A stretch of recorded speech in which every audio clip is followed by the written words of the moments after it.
Hey, deserving listeners, it's just me today. I thought I would respond to some patron emails, but let me introduce the podcast first. This is the Psychology in Seattle podcast. I'm your host, Dr. Kirk Honda. I'm a therapist and a professor. This first email is an anonymous email from an anonymous patron, and she writes, I'll just summarize. She basically is writing that her mother is severely cognitively impaired and extremely medically fragile. And she's had surgery, she's had brain surgery, she has seizures, she's often confused, she has compromised motor skills, and she has some condition that makes it so that she's really short of breath. And right now they're contemplating whether or not they should put her on oxygen in order to keep her alive. But in order for her to be on oxygen, she needs to be in a home in a care facility, because she can't handle being on an oxygen tank on her own in her own house, because it's having an oxygen tank and all that kind of stuff is a little complicated. You need someone to monitor that 24/7, or at least frequently. And so this patron's writing in and is very confused, doesn't know what to do, and is upset about this because she's, watching her mother suffer and is worried her mother's going to die. And once she also worries about putting her mom in a care facility because the mom won't like that very much, right? Because she would have to leave her house. So the patron has this Sophie's choice of, okay, I either extend my mother's life and help her with her oxygen intake by putting her in a facility, but my mom will hate that, and to some extent might not even understand why she's being put there. On the other hand, I could keep her at home or wherever she is right now, not put her on oxygen, and have her die sooner, suffer more through seizures and shortness of breath and other kinds of things. And so she's asking me if I have any resources or if I have any advice about what to do. And the answer I have to that is there is no answer to that. I'm still busted up about having to euthanize my cat 4 months ago. It was a terrible choice, and there's a part of me that thinks I made the wrong choice. More of me believes I made the right choice, but the quote unquote right choice doesn't feel good. I mean, the right choice was to prematurely kill my beloved animal, cat, pet, companion, friend, attachment figure. That was the quote unquote better answer, was to drop or to bring my cat to the vet and have the vet kill my cat. We use these words like euthanize and all these kinds of things, but it's killing, it's ending of life. And if left to the universe, the cat would have died of starvation or something within a few days, I'm guessing. So there's that. But, I could have spent $20,000 on diagnosing and treating the cat and maybe extending the cat's life another, year or two. I don't know. But I wasn't willing to spend $20,000. Didn't have that money to spend. And so there's this horrible reality of that. And although I would imagine my attachment to my mother would be a billion times greater than my attachment to my cat. Well, not a billion, but no, let's say 100 times greater than my cat. Really loved my cats and my dogs. So the patron is dealing with something far greater, I would imagine. But the decision, to some extent, is made even worse by the fact that the expectation is that with humans, we will do everything we can to extend life. And with animals, we have an attitude of like, well, quality of life, blah, blah, blah. We never do that with human, or very rarely is that a part of the conversation with humans. People don't say, well, what's the quality of her life? Should we put her down? Should we put her to sleep? Referring to someone's mother. And I'm not saying we should, but my point is that when it came to the cat, there were pretty much a unanimous opinion that it was time to euthanize the cat. And the vets agreed. In fact, the vets had been suggesting I euthanize the cat long before. So I was the only one holding out. And so by the time I decided to move towards euthanizing, I, everyone else was like, yeah, well, we've been waiting for you to make that choice. When it comes to humans, it's a different kind of thing. Of course, you have physicians who have frank conversations about end of life and quality of life, but many don't. Or you have families sometimes that are good about talking about it and some who aren't. Society certainly doesn't talk much about it. So it's a rough choice. It's an impossible choice. We live in a time now where we have technologies to extend people's lives when they never would have been able to live prior to even just 50 years ago. And we're put in this position for the first time in our species that we have to decide, us as family members, exactly what is going to happen to someone's life and their quality of life, and it's heartbreaking. Every step of the way, it's heartbreaking. For this patron, if she decides to extend life, which is nice, good news. The bad news is she has to disappoint her mother by putting her into this home, and her mood could go down. She could get depressed, and then she could die sooner yet. Or she could please her mother, leave her at home, and witness her going through seizures and lack of oxygen and having to be short of breath. So, I don't know, man. There's no guide to that. So it's a similar, although far different, emotional experience, decision as to whether or not you should marry someone or whether you should divorce somebody. There's rarely a right answer to that. I mean, there's some circumstances where it's like, okay, well, he's a psychopath, you should probably divorce him. The vast majority of cases, it's really hard to know what the right choice is. And a lot of things hinge on it. So what I tell people in all those kinds of places, all those places where you're trying to figure out a decision that is very difficult, whether that's divorce or marriage or a job or a medical decision for your dependent adult family member, or euthanizing a cat for that matter, is to get support, is to talk about it, is to feel your feelings, because they're real and they're normal and they're good, but suppressing them is bad, and getting support is good, and isolating is typically unhealthy. So getting support, going to therapy. I have people who come to therapy with me to talk about questions like these, and that's the only thing they want to talk about is that. Support groups, finding a support group, especially for medical things. Your hospital, your physician should probably have some kind of resource around support groups of that have other people suffering in a similar way. There's no answers in these groups. A therapist isn't going to give you the answer. A good one isn't anyway. But it provides a place to talk. I have a client right now, and they are dealing with a very difficult choice in their life. And for, 3 or 4 months, every week for an hour, we talk about this difficult choice that they have to make. And I don't have an opinion inside or outside that about their choice, about whether or not they should choose door number 1 or door number 2, because I see the dilemma. But I am there as a person who can be on the journey with this person, support them, validate them, point out maybe some things that are a little wrong-headed.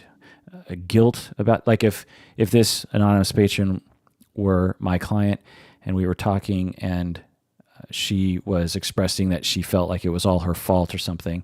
Like I would point out how that is unfair to her and not valid, and also might kind of complicate things, because if you're bogged down in guilt, you might have a hard time actually moving forward with all of your life, let alone the decision. So there's perspective you can get from therapists and from support group members. Not answers, of course, but what I have found with many people, and because I've been arguably, a third of the clients that I've worked with have been along these lines. Should I divorce this person? Should I have kids? Should I become polyamorous? Should I marry this person? Should I take this job? Should I make this investment? Should I, move back to my hometown? Should I even try to rekindle my relationship with my spouse, even though we've grown apart for 20 years? Should I? And I know through experience that if I give someone enough space and enough validation and maybe some gentle confrontations around unhealthy thinking patterns, that people eventually get to a place of decision. Should I reveal the affair I've been in? Should I end the affair? Should I have an affair? All these kinds of things. These kinds of decisions often find a place. People often find satisfaction in choosing. They're like right in the middle, like, oh, should I choose option one, option two? I don't know. And then eventually they find a place where, through enough exploration, enough support, that they're like, you know what, option two, I like option two. I've been back and forth with this, and I think option two is best. And so, anonymous patron, my answer to you is to feel feelings. Grief is probably a lot of it, confusion, isolation, guilt. Just keep processing those feelings, talk about it, get support, keep talking, and don't expect there to be a good answer, because there is no good. The only good answer is if you have a magic wand and you can cure her, right? That I'm guessing that would be the only good answer, and that of course doesn't exist. So you have to choose between the lesser of several evils, and none of them are going to feel good. They're all going to produce suffering for everyone, and so you just have to know that. You just have to say, well, regardless of what I do, there's going to be suffering, and both options might have the equal amount of suffering. So, what's the quote unquote right thing to do? There isn't. Both of them have equal amounts of suffering, or at least equal amounts of predictable suffering. And, how do you make such a choice? It's awful. Okay. Another patron email here, from an anonymous patron. I'll basically summarize this email by saying that she was basically saying that our recent episode, in which I was with Michael Drain, in which we were talking about what it's like to work at a mental hospital, she said, I've spent time in a mental hospital myself, and listening to that episode kind of hurt my feelings. She was nice about it. She was careful not to be hurtful to me, because that I can be hurt by things. And as soon as I read like just 5 words of this email, I immediately felt bad and knew that I had made a mistake in that episode and probably other episodes along these lines. So here's what I'll say. One is it's totally reasonable for people to listen to the episode in which we talked about working at a mental hospital and to feel hurt by that. It's totally valid. The way my mental memory of what we were talking about and the tone we had, I'm sure would hurt people's feelings. What I'll say is, I'll just tell you my journey with this, is that I have never worked in a mental hospital. I talked about how in that episode I worked in a group home that had like 3 or 4 teenage girls in it, and how it was really difficult to work there emotionally for me. And after working there early in my career, never wanted to work in that kind of environment again. And how staff people who work there are underpaid and are saints in that they are doing wonderful work and doing work that someone has to do, and they put up with a lot.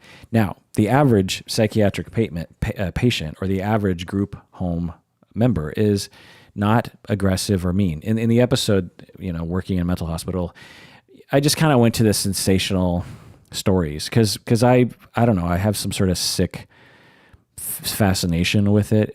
I have other friends who have worked in mental hospitals and have psychiatric facilities, and have told me these stories about violence and other kinds of things. And for some reason, it interests me the same way that I suppose watching a train wreck on YouTube interests people or something. So that's just me.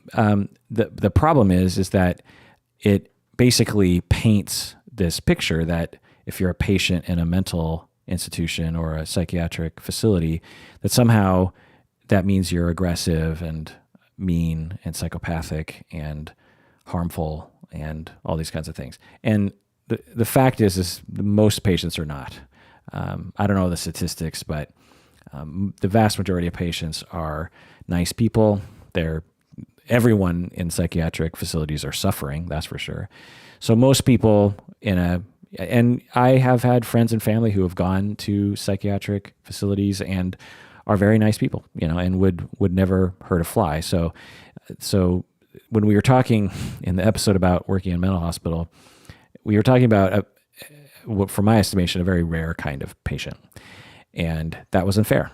It'd be like talking about going to France or something and talking about the 1 or 2 people who were assholes and saying like, oh, French people are assholes, when the vast majority of French people are really nice. So it's just unfair. And I apologize greatly for that. I should know better. This is a show about being sensitive, about having empathy. This is a show about trying to break down those stereotypes. And so, to propagate those kinds of stereotypes and to be a part of that is morally wrong. But here's my excuse.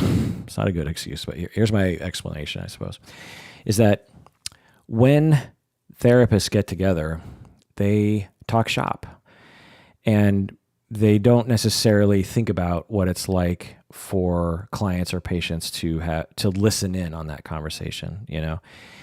It's the same I'm sure at any kind of job. If you are, say, I don't know, you're a physician or something, a surgeon or something, and to the patients, you're nice and you will tolerate a lot of things, but then it's stressful. And then you go home and you're like, oh my God, I had this one patient, drove me crazy. She was in so much pain and she was just driving me nuts. And you're venting, you're getting stuff off your chest. Well, that's basically what me and Michael were doing in that episode. It doesn't make it right. And I've talked about before how there are plenty of situations in which therapists will get together and really horrifically talk crap about their patients and clients.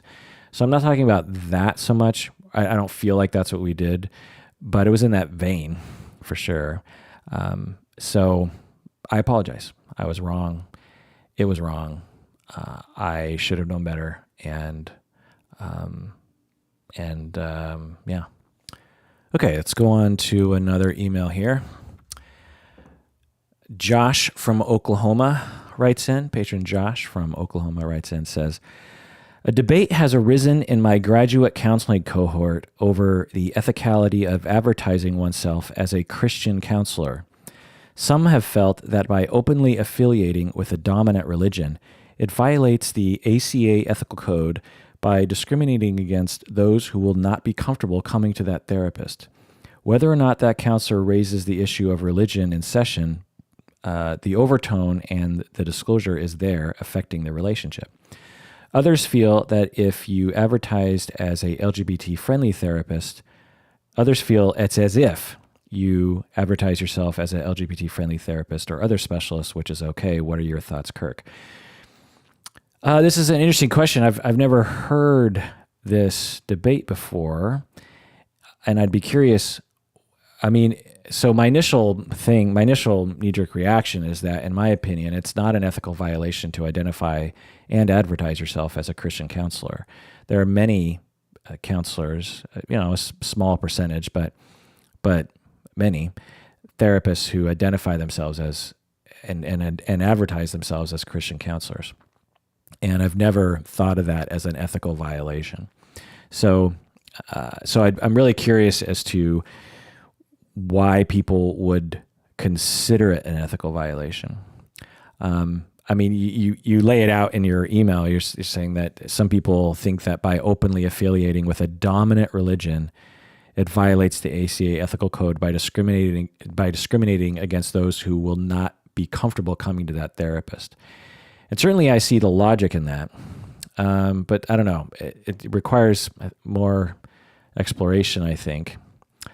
And yeah, absolutely, I would be on the side of the other people in your class that are like, well, there's many ways you can advertise yourself as a therapist that will alienate particular groups of people, right?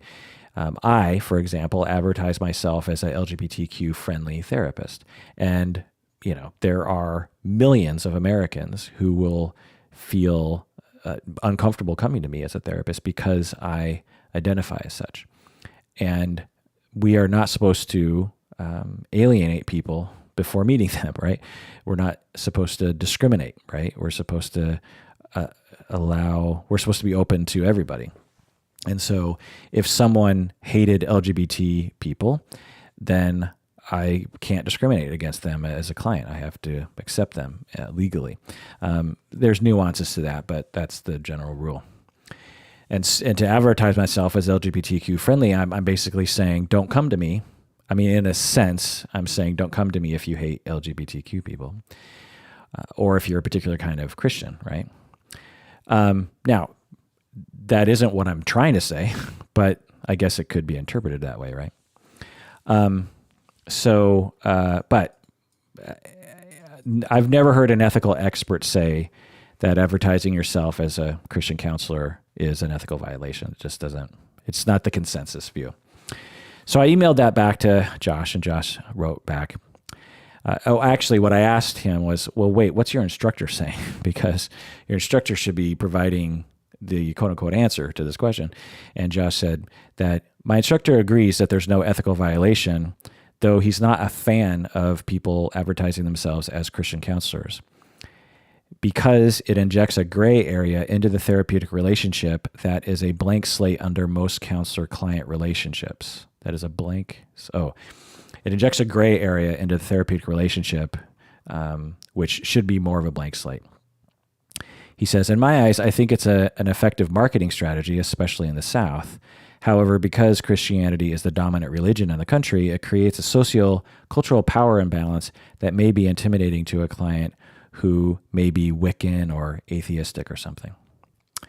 Whereas LGBTQ friendly and other denoted specialties are not at the exclusion of others, whereas Christianity is inherently exclusionary. Blah, blah, blah. So my response to that was, well, I'm not sure that Christianity is inherently exclusionary, right? There are, particularly in the Seattle area, there are many Christian therapists who absolutely identify as either LGBTQ friendly or LGBTQ themselves. I know queer Christian therapists in Seattle, absolutely. So to advertise yourself as a Christian therapist doesn't, to me, mean that you are excluding any particular group or even bigoted or prejudicial or, denouncing of anything. There are millions of, there's a billion Christians on the planet with different points of view. And so in a way, if you say to me, when I hear someone say, I've actually supervised Christian therapists before, not on their Christianity, but on their general practice. And we've talked about how they advertise themselves as Christian and what that means, and the ethics involved, and not imposing your view on other people. And the Christian therapists that I've supervised have been, to my knowledge, very good about knowing that balance. Having said that, I've heard of Christian therapists and other therapists who don't identify as Christian push their religion in this very horrific manner on their clients. So, it's not like that doesn't happen. It does. But true Christianity, as I understand it, is loving, is non-judgmental, is humble, and doesn't push anything on anybody. So true Christianity, as it's practiced by some people, not by everyone, of course, but by some, works extremely well with the philosophy and practice of therapy. The giving to people, helping people to understand their feelings, forgiveness. These are very central features to some forms of therapy. But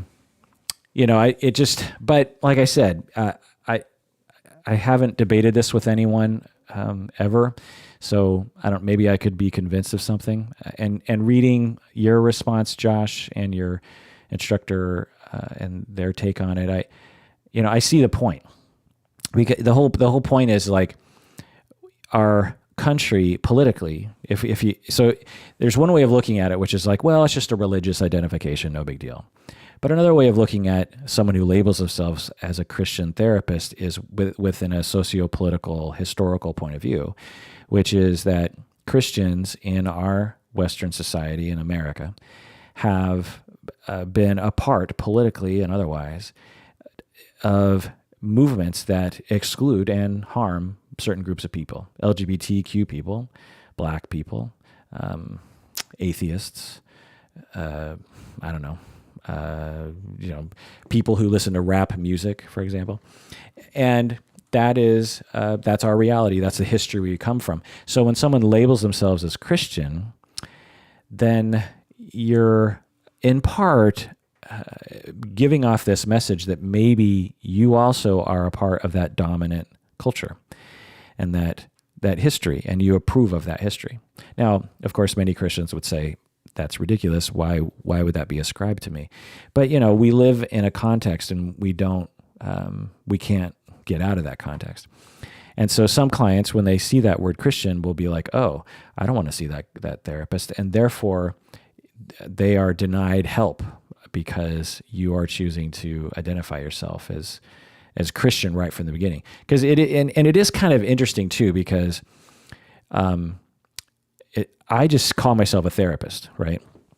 I don't call myself an atheist therapist or a Christian therapist or a liberal therapist or a Republican therapist, or I don't call myself a pro-life therapist or a pro-choice therapist. I just call myself a therapist. So it is kind of weird that we allow in our profession these certain labels to be standard or okay, right? What if someone advertised themselves as a Muslim therapist? Certainly that would be okay. If Christian therapist is okay, then Muslim therapist should be okay. Atheist therapist should be okay, right? What if someone advertised themselves as an African American therapist, or an Asian American therapist, or a Jewish therapist, or a trans therapist? That's going to exclude some people. And it just raises interesting questions. On some level, it's like, well, shouldn't therapists be allowed to advertise themselves however they want to? And I certainly have that libertarian streak, but there's this other part where it's like, well, we also live in a society where it's good that it's illegal to discriminate against certain people. Barring the recent Supreme Court ruling that is much more nuanced than people are understanding in the general discussions, that it's okay for a cake, I think it was a cake maker, to not make a cake for a gay wedding. If you read the actual opinion from the Supreme Court justices, you understand that it's much more complicated. I still wish they would have not ruled the way that they did, but c'est la vie. What's my point here? The point is that it's an interesting question, and I think it raises a lot of questions. But the consensus that I know of and the way I feel about it, given my understanding of ethical codes and of how the world works, is that advertising yourself as a Christian therapist is not an ethical violation, and also doesn't mean to many people, at least in my area, that it's exclusionary. Josh, you also say that it's a good way to get clients, right? Because if you advertise yourself as a Christian therapist, other Christians will flock to you because there aren't that many Christian people. There's not a lot of people who identify themselves as Christian therapists. And since most people are Christian, then it seems like being a Christian therapist, you would be able to get a benefit from that advertising as such. And yeah, I'm fairly sure a lot of therapists who advertise themselves as Christian therapists are either unknowing, or they're either they can either admit or they can't admit that they actually are doing that to actually get more clients. Certainly. There are also some Christian counselors who actually really like talking about religious issues with their clients, and they want it to be a part of every client, and so they advertise themselves as that. If you're a sex therapist, for example, that's another label that people say, I'm a sex therapist, or I'm a marital therapist, I'm a family therapist. You advertise yourself because you want to work with particular kinds of clients, and I'm guessing that you're right, Josh, that's a benefit to people. So yeah, interesting question, but not an ethical violation. But I'm sure it was an interesting class discussion. Okay, let's take a break, and when we get back, we'll continue to respond to emails.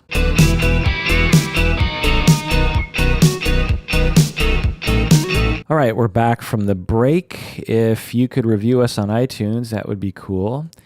Also, become a patron by going to patreon.com. That's the best way you can show your support. Just got an email from famous patron Lyndon. Lyndon wrote in about a Michael Crichton essay of some sort, and it says this little bit here. It's about men and women and talking about feelings. Michael Crichton wrote, apparently, according to Lyndon, famous patron Lyndon, quote, I don't really see women able... So it says, let's see. So it goes on for a little bit about how supposedly women are better at talking about their feelings than men are. Men have a difficult time talking about their feelings, and women have an easy time talking about their feelings. And then it says, but I don't really see women able to express their feelings any better than men. Women like to talk about feelings as men like to talk about football and computers. But when it comes to talking about your own feelings, I find that women suddenly stumble. In the workplace, around the dinner table, on that big date, I am not aware that a woman has an easier time expressing the hard truths, that her feelings are hurt, or that someone made her feel bad, or that she feels weak or sad or inadequate, unquote. Yeah, I agree with Michael Crichton on this point supremely.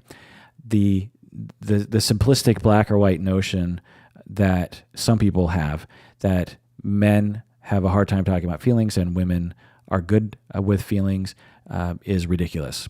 Take it from me, as a person who works with a lot of women professionally, I have observed that women might have when you average men and women, I would say, anecdotally for myself, women have an easier time talking about their feelings.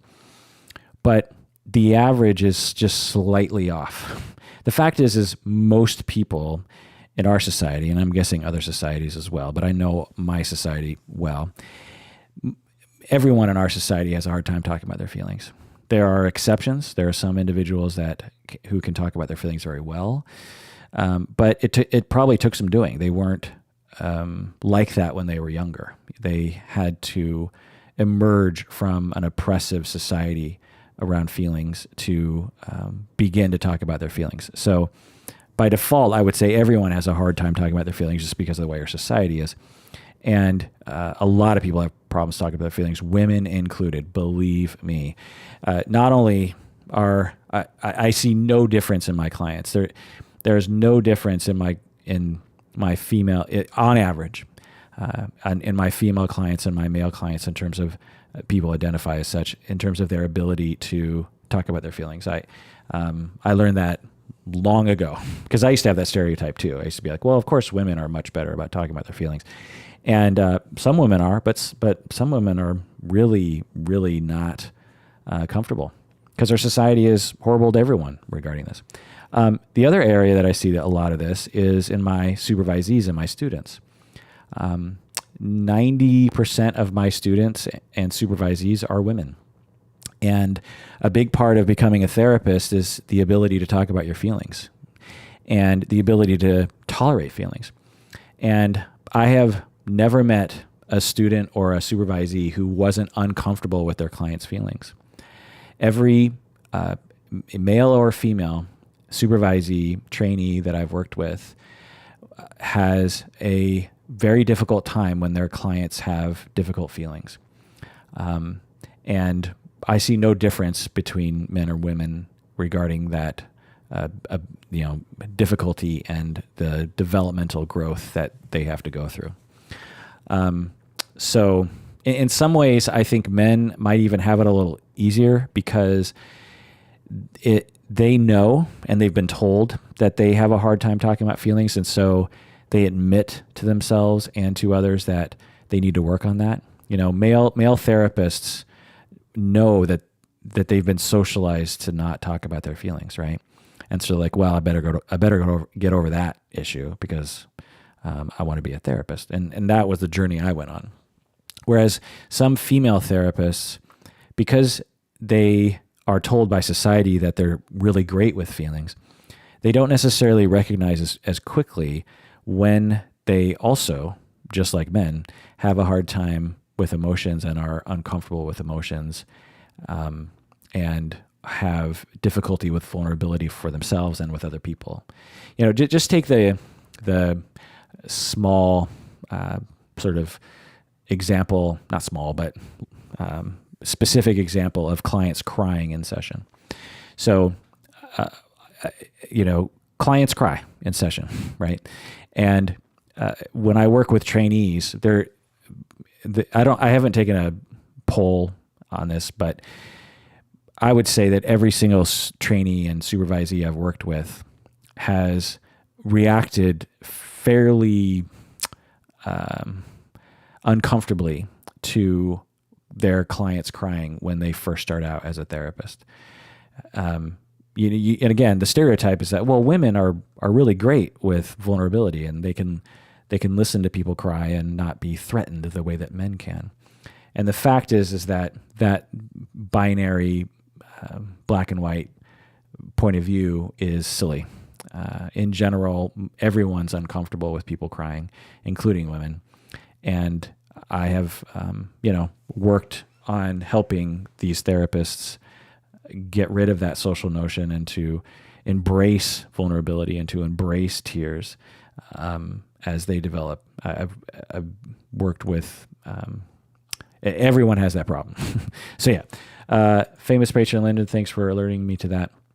And Michael Crichton is right. I don't know Michael Crichton's politics. Maybe he's a complete idiot, but on this idea, I agree with him. Let's read another email. All right, this email is from an anonymous patron, but really this email I get, I don't know, I'm guessing every other day I get an email along these lines. Basically, the email is saying that she feels overly dependent on her therapist. She went through a lot of relational traumas as a child by being abused or abandoned in some ongoing severe way.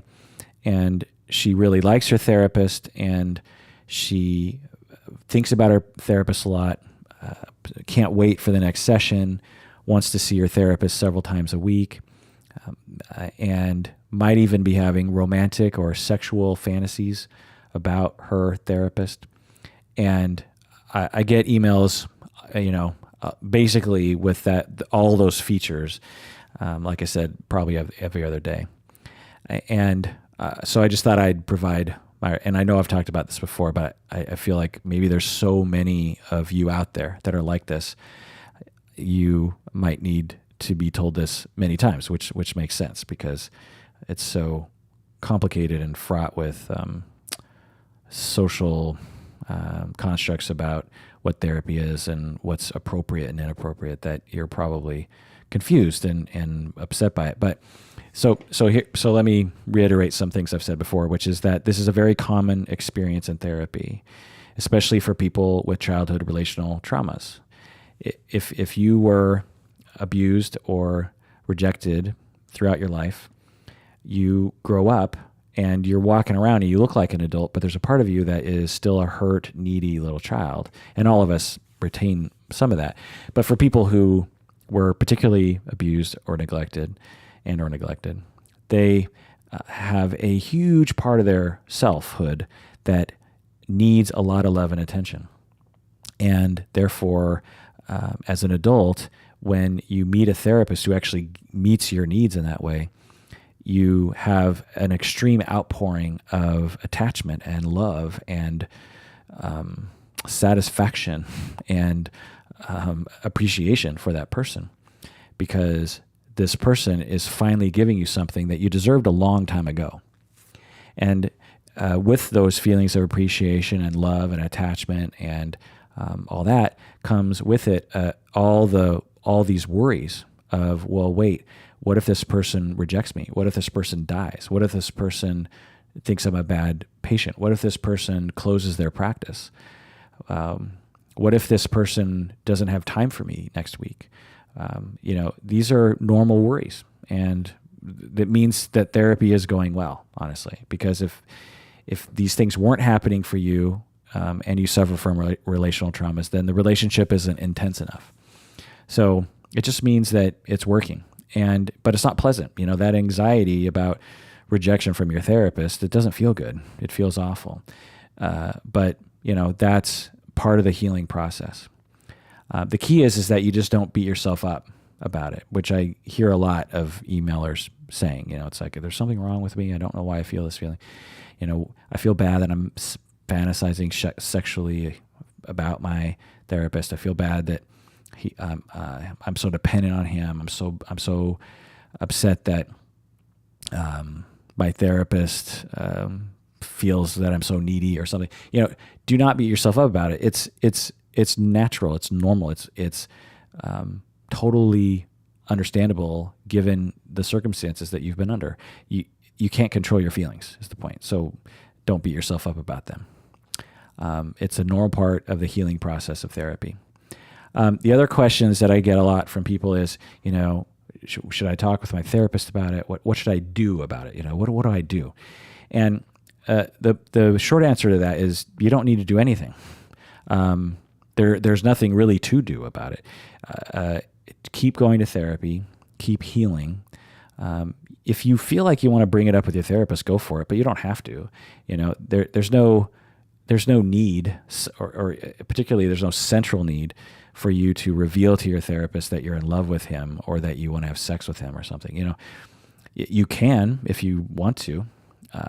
Most good therapists are good at being able to respond therapeutically to that. If you want to, go for it. And it's not a violation of the therapy. Therapists should be ready for stuff like that. It's normal, part of the process.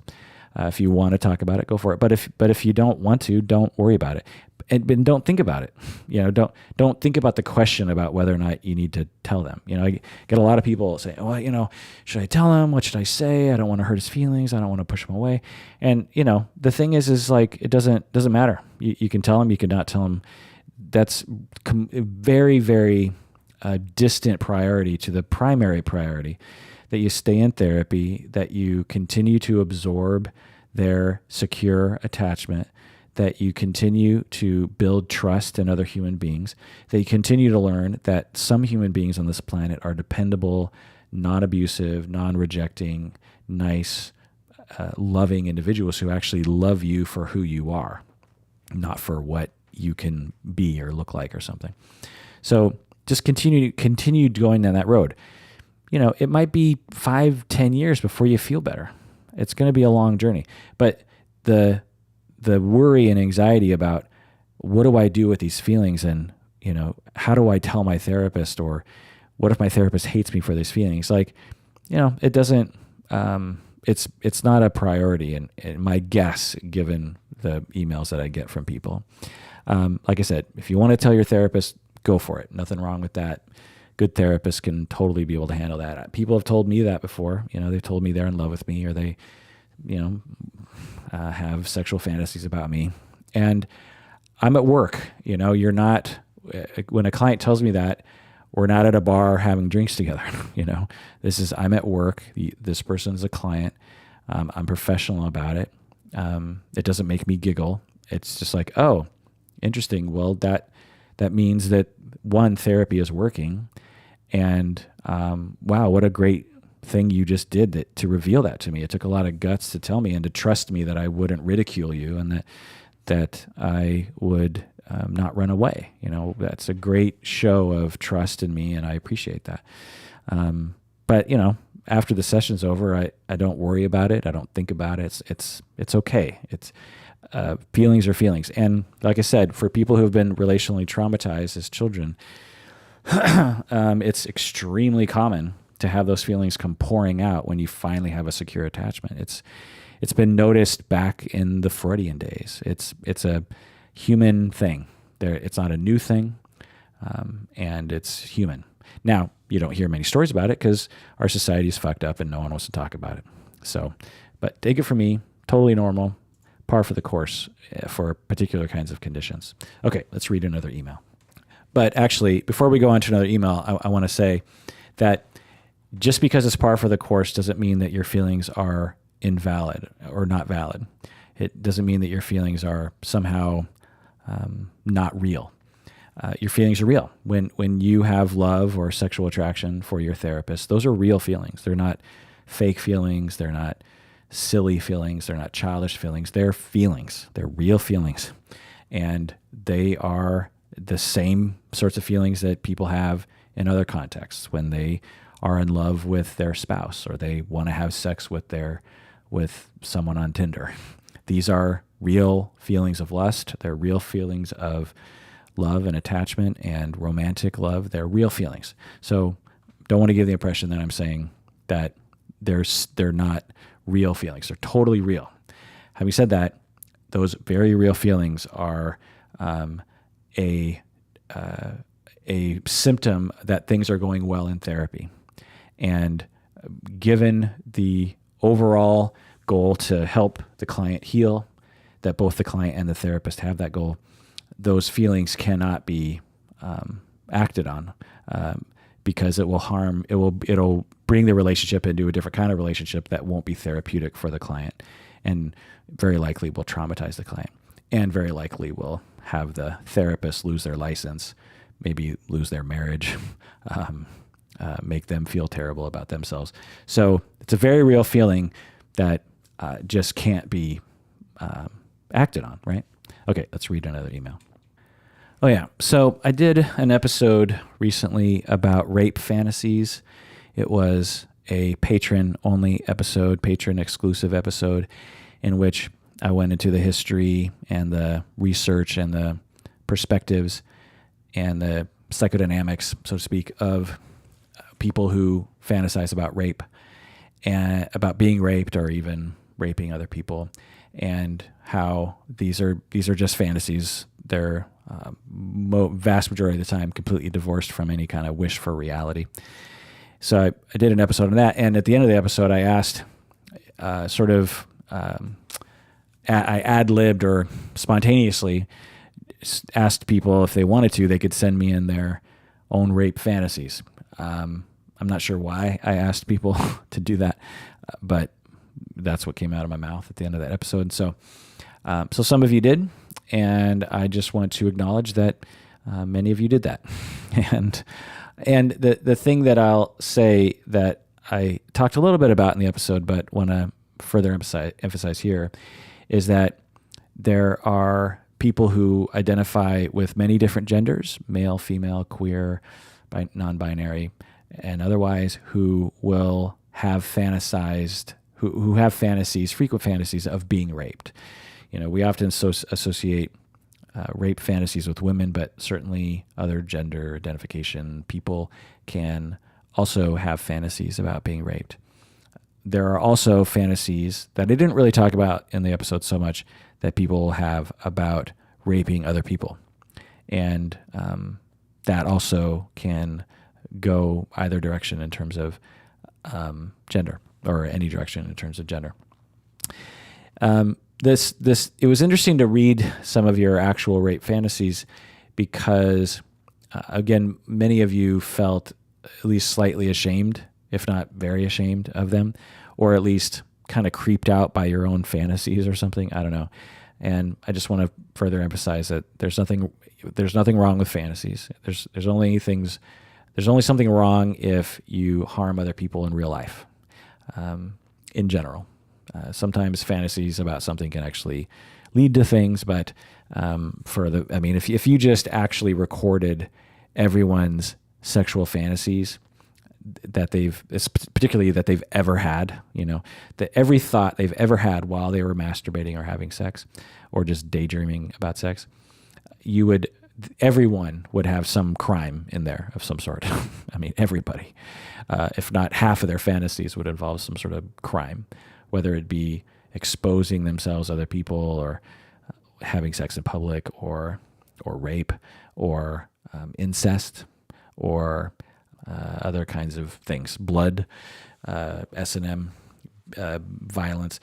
It's people are weird, sex is weird, and or I should say, people are weird and sex is particularly weird.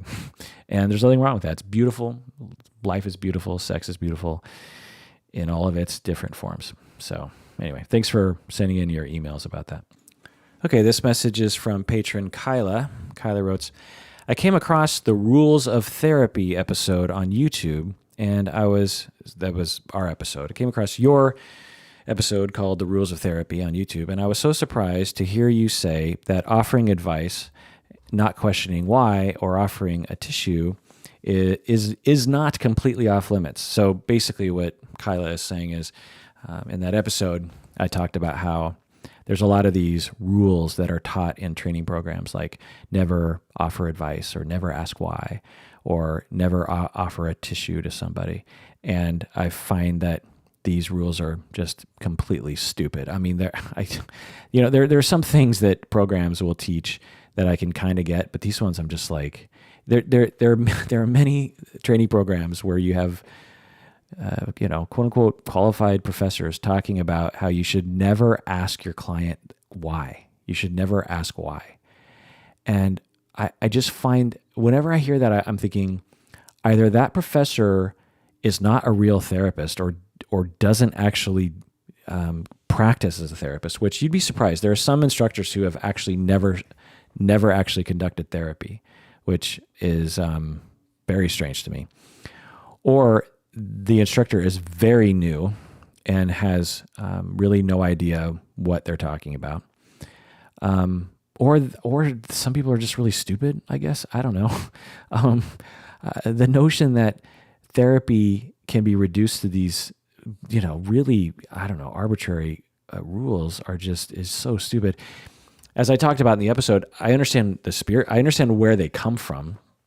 It's like, the whole thing about never ask your client why, I suspect comes from that some therapists, some novice therapists, will be judgmental about their clients and will ask their clients to justify their feelings. A client comes in and says like,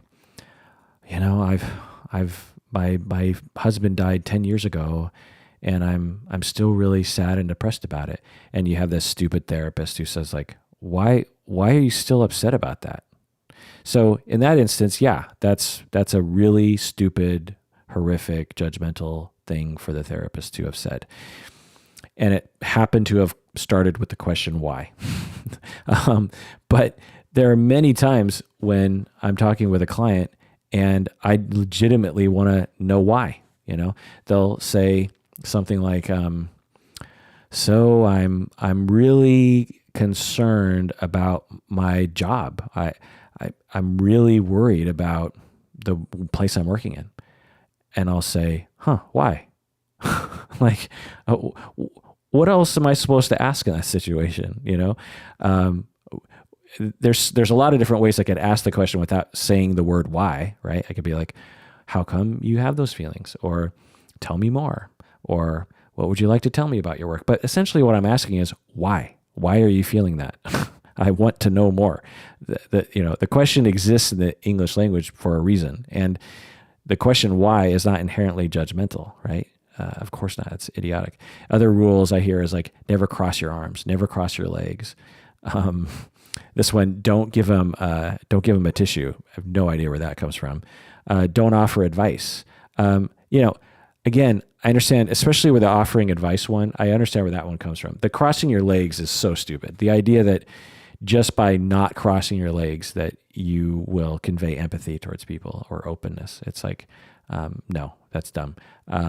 There are people who are blind, who can't have eye contact with you, who can, as therapists, give you a supreme sense of empathy and attentiveness. And I guarantee you I can cross my legs and give and convey what's truly in my heart, which is I'm really listening to you. So my legs and my arms have nothing to do with emotion and the vibe that I'm giving across to people. I mean, it has something to do with it, but it's out of 10,000 factors, it is, let's say it's one of them, but it's an insignificant one. Being open is a state of mind, and it's something that you convey only because it's in your heart. If you in your heart are open, it doesn't matter what your body's doing. And conversely, if you have your legs not crossed and your arms not crossed, and your heart is not open to your client will feel that. Anyway, so the not giving advice makes sense because many novice therapists think, and I used to think this too, that therapy is about offering advice. Someone comes in and is like, I don't know what to do. My husband is a jerk sometimes, and sometimes I think about divorce, but I don't know. And then the therapist is like, well, sometimes divorcing and moving on, that's the best option. I think maybe you should get divorced. Now, that's a stark example, pretty extreme one, but a good one, and one that some therapists that I've heard of have done things like that. So, and that is, that's abhorrent to therapy. To basically, 99% of the time when you do that, the client will feel like you're a terrible therapist. They'll be like, yeah, my therapist just told me to divorce my husband, and I don't know, I don't like my therapist. So you'll immediately alienate your clients if you do stuff like that. And then there's a small percentage of the time where the client will just do what the therapist said because the client doesn't have a good sense of self and will just defer to the therapist's opinion. So just giving advice in that sort of ham-fisted, really ridiculous fashion is something that therapists do and something that obviously should be avoided. Having said that, I do not know a single therapist who does not give advice. Giving advice like, I don't think you should beat yourself up about your feelings. Someone comes in and is like, it's been 6 months since my husband died and I'm still really sad about it. I just feel like there's something wrong with me. If you're a good therapist, you'll say something to the effect of, don't beat yourself up about that. It's okay that you're still feeling those feelings. That's essentially advice. You are essentially advising your client to think differently and to even behave differently. Don't beat yourself up about that. Feel your feelings. Your feelings of grief are normal. You are telling your client how to think, and you're telling your client what to do. Now, it's telling your client something good. It's offering good advice. It's offering good perspective, but you're still offering advice and offering perspective. And every therapist that is good will say something along those lines.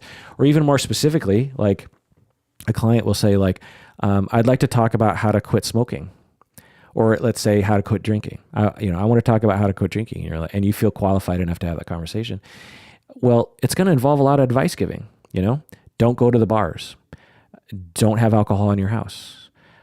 Have other ways of coping with difficult emotions that don't involve drinking. Maybe you shouldn't hang out with your drinking buddies anymore. That's advice. That is advice. And it's good advice, but it's advice. And to never give advice is denying good help to clients, one. Two, it basically invalidates everything you say as an instructor, because it doesn't take very long before therapists will head off into the field and they're like, wait a second, I feel like I'm asking why a lot, and I feel like it's fine. I'm also providing just clear advice to people, and I also feel like that's fine, and my supervisor says that's okay. In fact, my supervisor says I should be giving advice in that instance. So what the hell was that one professor talking about when I wasn't supposed to cross my arms, and I wasn't supposed to give him tissue, and I wasn't supposed to ask why, and I wasn't supposed to offer advice? What the hell was that all about? And so it just boggles the mind. And there were people in my program who would do that as well, who, I'm next quarter, summer quarter, we're on quarters, not semesters. So starting in July, I'm going to teach applied family therapy. It's a, family therapy class in which I teach how to be a family therapist. It's not the theory. It's actually, what do you do in particular situations? And one of the first things I talk about is, okay, who's heard the rule you're not supposed to cross your legs? And like half the class, or maybe all of them, raise their hand. I'm like, okay, that's dumb. Forget that rule. Who heard the rule you're supposed to listen really well to your clients? They raise their hand. I'm like, that's a good rule. Keep that one. Who heard the rule that you're not supposed to ask why? Half the class raised their hand. I'm like, okay, that rule's dumb. Forget about that. And I just have to go through all these different rules to like state my opinion about which ones they can reject and which ones they can't. And I feel terrible because I feel terrible towards the professor because I'm basically shit talking this other professor in my program. But at the same time, I can't have my students walking around with these idiotic notions in their head. So what do I do? Who takes precedent? The feelings of this other professor or the training of my students who are going to go out into the world and try to help people? I'm going to choose the students over the professor. I'm sorry. And since I'm not program director anymore and I don't have control over these things, I can't just go to that professor and yell at them and say, stop it.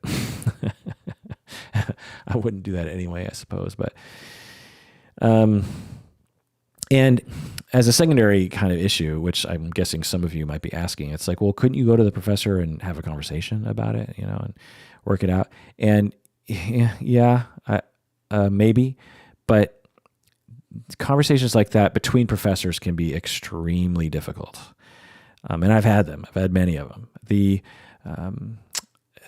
To go to, some professors are very open to debate and very open to even being told that they're teaching something wrong. I would like to hope I'm one of those people, but I don't know. But there are many professors who hate those kinds of conversations or are so insecure about their teaching that they don't want to even start to have a conversation about that, or are so kind of stuck in their ways they believe that they're always right.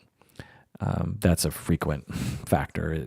The thing I've observed about instructors is they're almost universally the most arrogant people in the room and the most insecure. They are used to being at the top of the heap because they're instructors, right? And they're used to students listening to them. And I include myself in that same category. Along these lines, I was hanging out with Michael Drain the other night, and he went to the bathroom, and he came out of the bathroom, and he was looking at his phone in the bathroom. That's why I was talking about him in the bathroom. That's an important detail. I'm going to the bathroom. He comes out of the bathroom and sits down at the table, and he's like, "Oh my God, someone's attacking you on the Facebook fan group." Because there's a Psychology in Seattle fan group that on Facebook that I don't go to because I want people to feel like they could talk about whatever they want to. And there's this one guy who was attacking me because I was talking about, I can't remember the exact circumstance, but I was talking about biological explanations for emotion and fear versus environmental or cultural or something. And he was some sort of angry post about how I'm arrogant and I don't know what I'm talking about, or and I'm biased against biological explanations or something.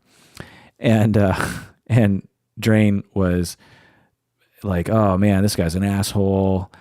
We need to attack this guy." Da, da, da. He didn't say that, but he said this guy's an asshole. He's being a complete asshole to you. And I just thought it didn't affect me. I mean, certainly there are some comments that can affect me. People will be mean sometimes, and it certainly will get under my skin. But that one, for whatever reason, didn't.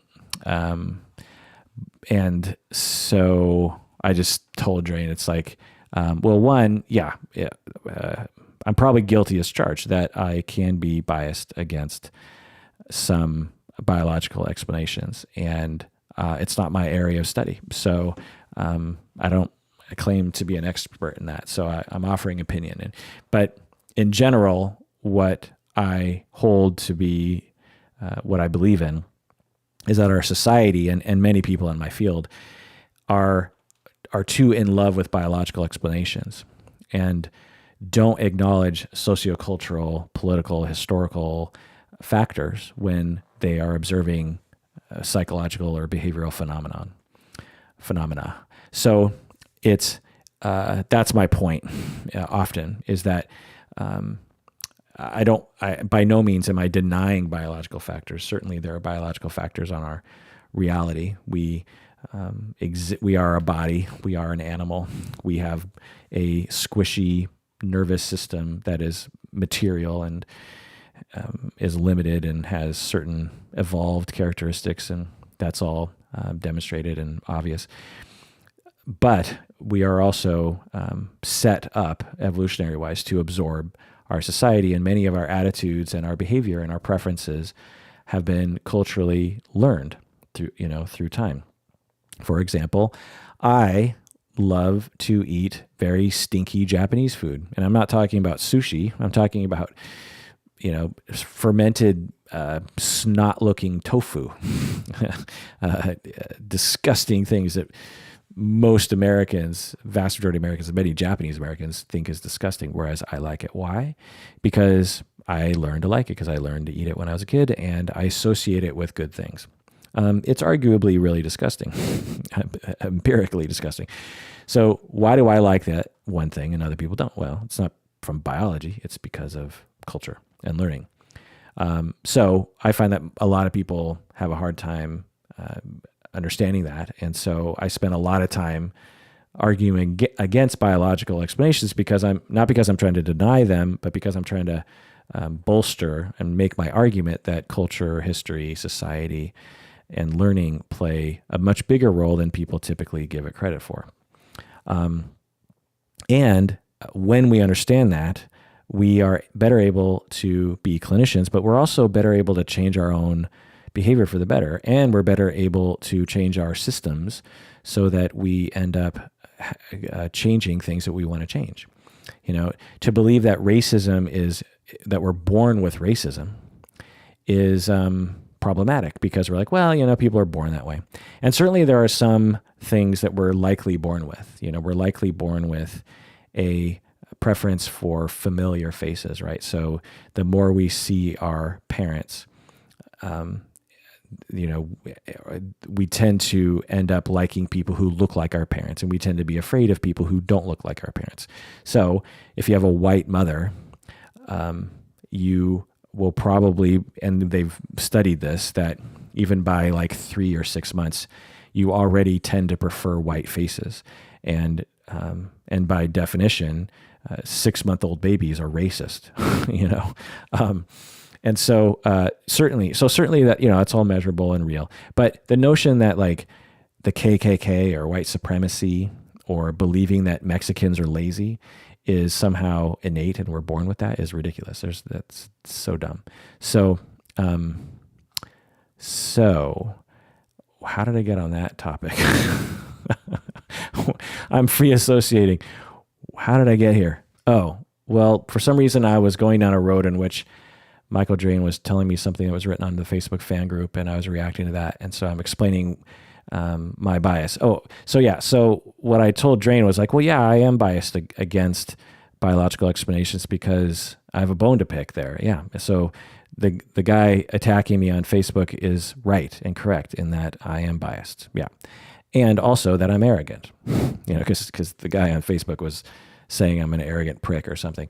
And I just told Drain, yeah, that doesn't bother me either because I am arrogant. I know that. And I know I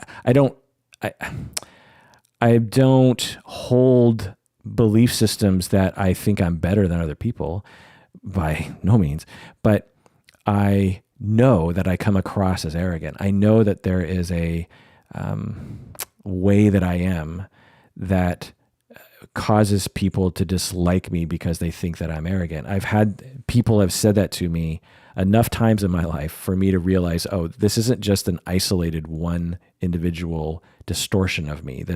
I must be coming across to people in a way that makes them think that I am high on my own supply.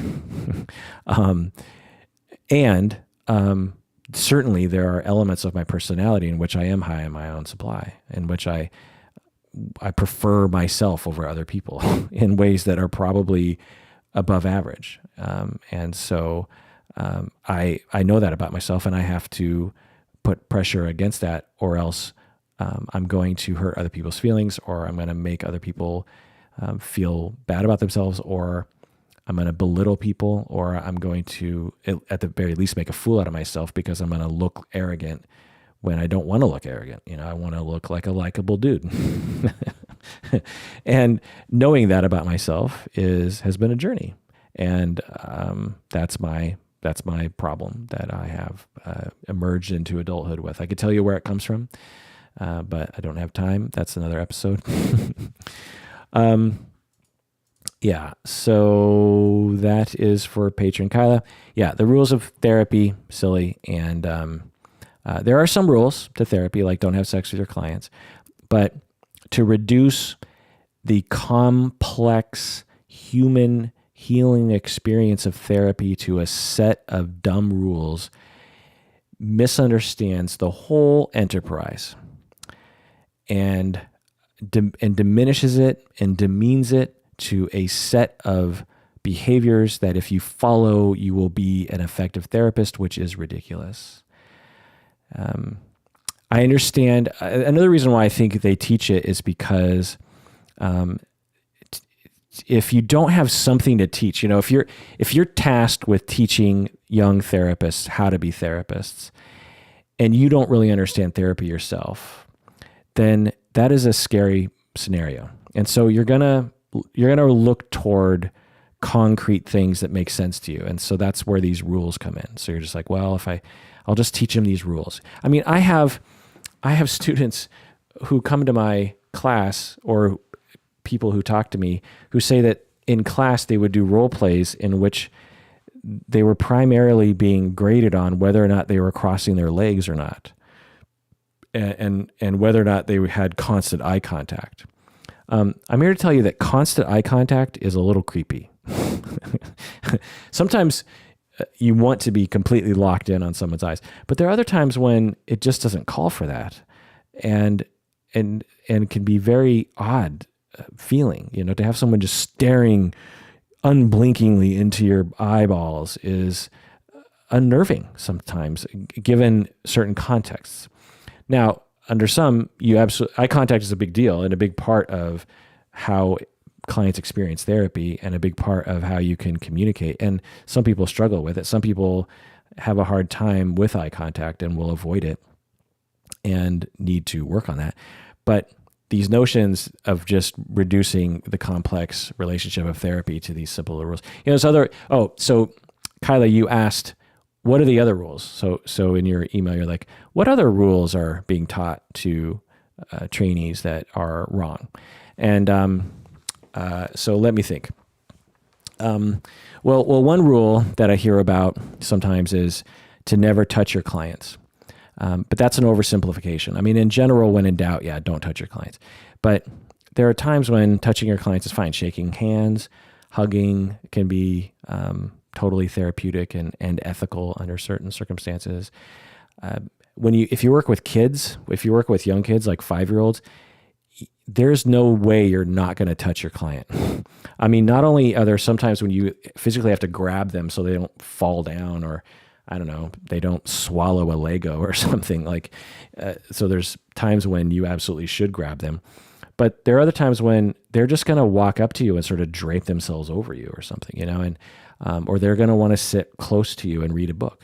And to say that there can be no touching, Arrested Development, no touching, is not only just very, very weird as a rule, but also denies clients a therapeutic environment in which they need to flourish.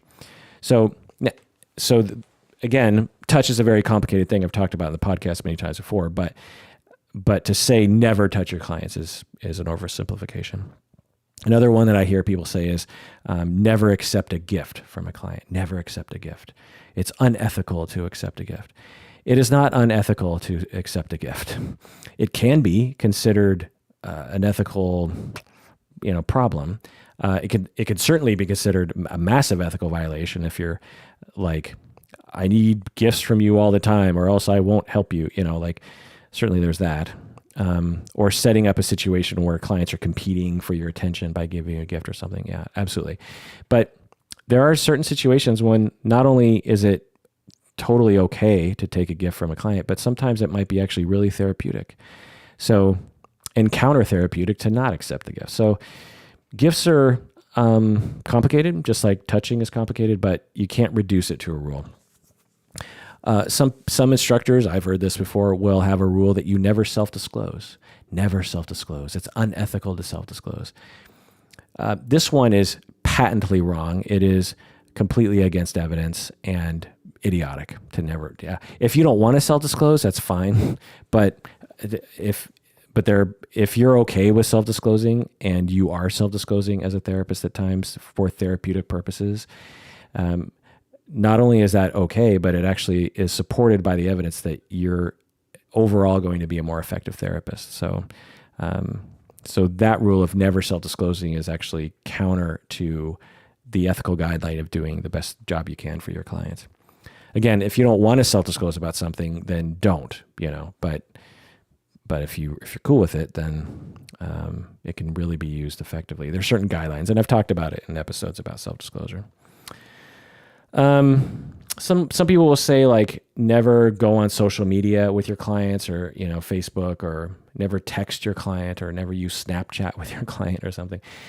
And again, these are oversimplifications. In general, when in doubt, don't. But there are times when not only is it okay, but it might actually be very therapeutic, particularly if that's the world they live in. I don't know. I don't Facebook with my clients. I also don't Facebook with listeners, honestly. So some of the listeners will find me on Facebook and friend me, and friending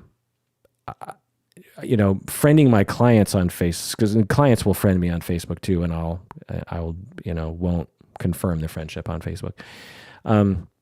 With clients, it makes sense, right? Because I have a professional boundary between my personal life and my client. What I tell my clients, and that's pretty standard.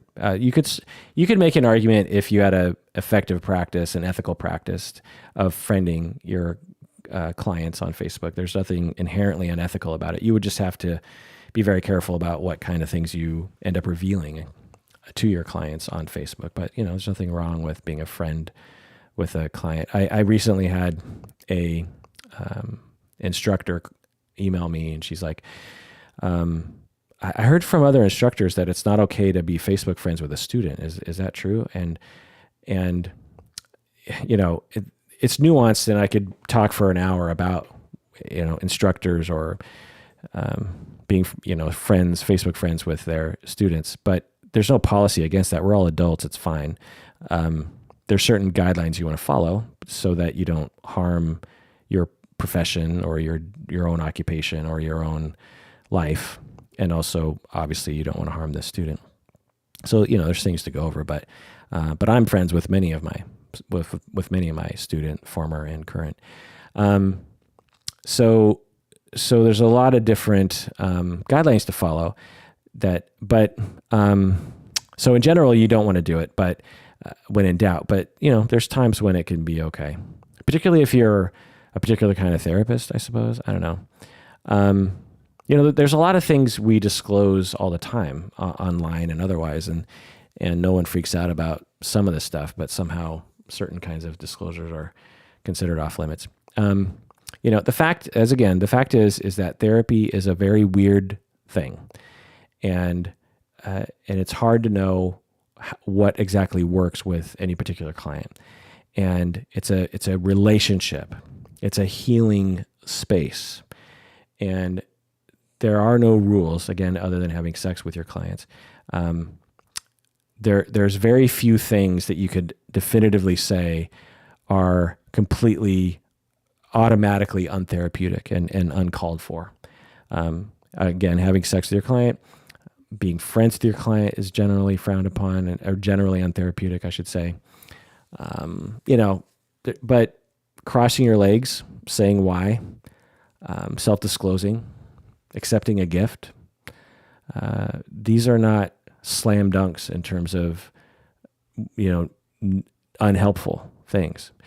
They're usually unhelpful, but not always. Anyway, I like the word guideline, which is often used, which I'm trying to use in this episode. It's like, it's okay to have guidelines. It's okay to have considerations. It's okay to, when in doubt, fall back on a simplistic rule.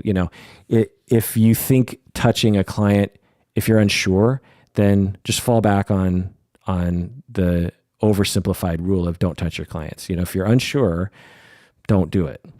But with some thought and consultation, supervision, consideration, some touch in therapy can not only just be just neutral and fine, but also can be very therapeutic. So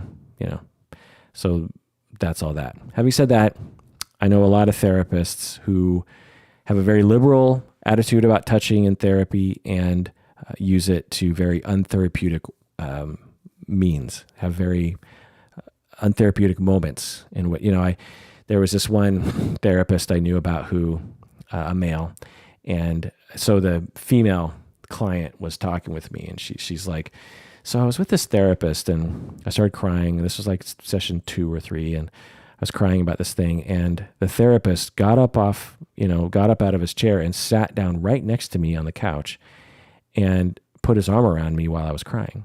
And I was extremely uncomfortable with that. So what my point is that I'm not saying that touching is like a free-for-all and like always good. It is not always good. I've done whole episodes about how touching can be extremely untherapeutic and harmful and traumatic for some clients. So it's not a matter of saying there are no rules or it's not a matter of saying everything's okay.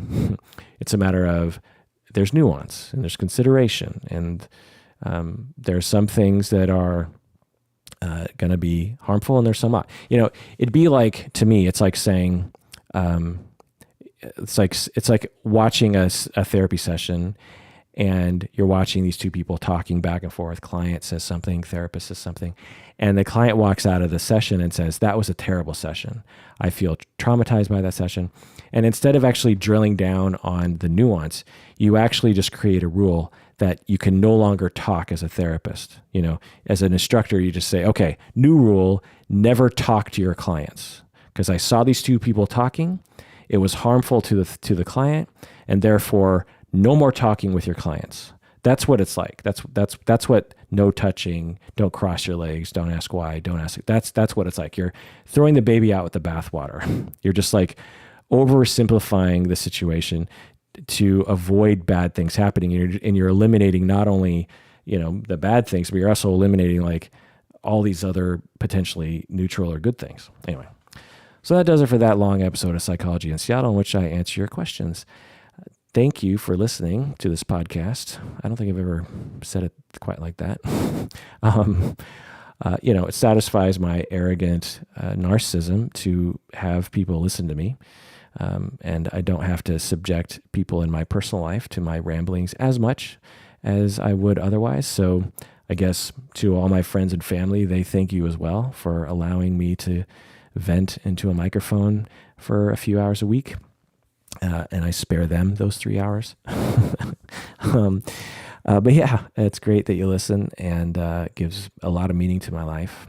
I like to email back and forth with you guys and hear your thoughts and answer your questions and ask you guys questions and get to know you. At the live event, for example, we have our 10-year anniversary show, August 11, at the North City Bistro.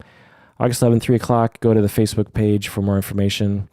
At this point, I think it's like first come, first serve, and there's not a lot of seats.